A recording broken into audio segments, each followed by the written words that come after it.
like, komment yaddan çıxmır. iPhone 18 Pro-nu gözləyənləri məyus edəcəm. Yox, sorry.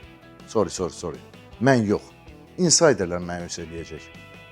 Insider Apple-ın növbəti flaqman modellərinin dizaynını açıqlayıb. Spoiler, dəyişməyəcək. Bu yaxınlarda yayılan məlumata görə Apple iPhone 18 Pro və iPhone 18 Pro Max üçün heç bir əsaslı dizayn dəyişiklikləri planlaşdırmır. Çinli Fix Fox Digital bu barədə məlumat verərək arxa panel və kameraların düzülüşündə hazırki nəsildən demək olar ki, dəyişməz qalacağını qeyd edib. Apple smartfonlarının yeni dizayn aldığını nəzərə alsaq, bu məntiqlidir. Bu məlumat həmçinin dinamik Island ekranının tezliklə artırılmasına və tamamilə ekran altında ön kameralara və Face ID-yə keçidlə bağlı şayələrə şübhə yaradır. Mənbəyə görə Apple 27-ci ildə gözlənilən 20 illik yubileyə iPhone-lar üçün bu cür yenilikləri qəsdən təxirə sala bilər. Nəticədə iPhone 18 Pro ehtimal ki, həv formalı və tanış görünüşləri saxlayacaq. Insider vurğulayır ki, işlər son mərhələdədir və sınaqların mart ayında başlanması gözlənilir. Bu fakt həmçinin iPhone 18 Pro-nun yenidən dizayn etmək planlarının olmadığını da təsdiqləyir.